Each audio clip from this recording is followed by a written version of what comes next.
Well, good afternoon. This is your Barefoot Country Cook, and I'm sharing more flower tips with you. Vegetable garden's going to take about 6-7 weeks, so thought I'd share with you some of my lovelies out here on our deck. These are violas, and I have a big long flower pot of them right here. And then there's another one right next to it on the purple variety.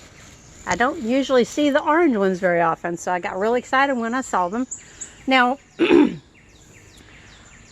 perennials and annuals, that's what this video is about. A perennial is a flower or plant that comes up every year. You don't have to do a thing to it. It's usually a bulb or a rhizome kind of root system. Your daffodils, your tulips, well, your tulips are bulbs, but your daffodils, your iris, those plants will actually multiply.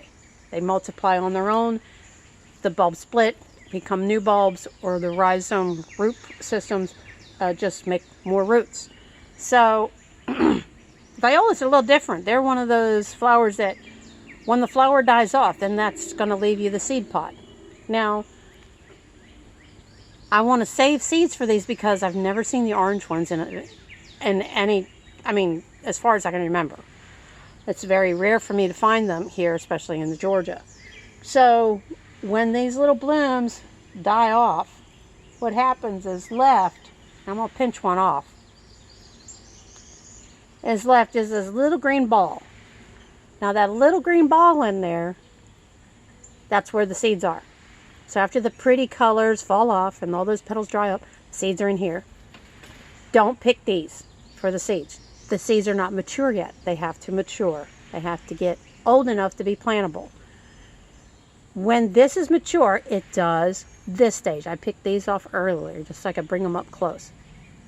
Now you can see all those little gold and brown spots in there. Those are the flower seeds. And this is how you propagate these little violas. You save these seeds and you can plant these and you can put them all over your yard. Now the thing about violas is this little variety, they don't like the harsh sun. So right now with the springtime weather, I've got them where they get the morning sun, a little bit of the afternoon sun, but they don't get that beating down sun. So sometimes I'll put this umbrella up above my head so that they're not getting cooked, because they will wilt. You always want to make sure with these little guys, when you're doing a flower pot kind of decorum on your deck, that you have a water basin for them, something they can draw water up from. This particular planter has 2 channels in it, one in the back, one in the front, and it stores water for a period of time, but then that does dry out because the plants are going to suck it up. So then you want to soak it again. I put 2 watering cans full of water in this, and it's good for a good 4 or 5 days. If they start to look wilty, as soon as you give them that drink, they perk right up, back up. These were all wilted down until I gave them a good drink today, because we were supposed to get rain for 2 days in a row. We didn't get it. So I can't always count on nature, right? So these are perennials. Annuals you have to plant every year. And if you want to watch your flower garden budget, go for the perennials. There's lots of beautiful ones out there, butterfly bushes and whatnot. But these are my violas, and this is how I'm going to have more violas for this year and for next year. I'm going to save these little guys. They'll be good for a good 2 years. And if you've enjoyed looking at my pretty little fellas back here, look at these. Aren't they just absolutely beautiful? Look at those little orange angels in purple. The orange and purple and the yellow all next to one another. If you like this video, give me a thumbs up and throw a comment if you have any questions about, perennials, annuals. I'd be more than happy to give you some information. I got a lot of my information from my grandmother. She was the original 2 green thumbs, and I think I have 1 at least.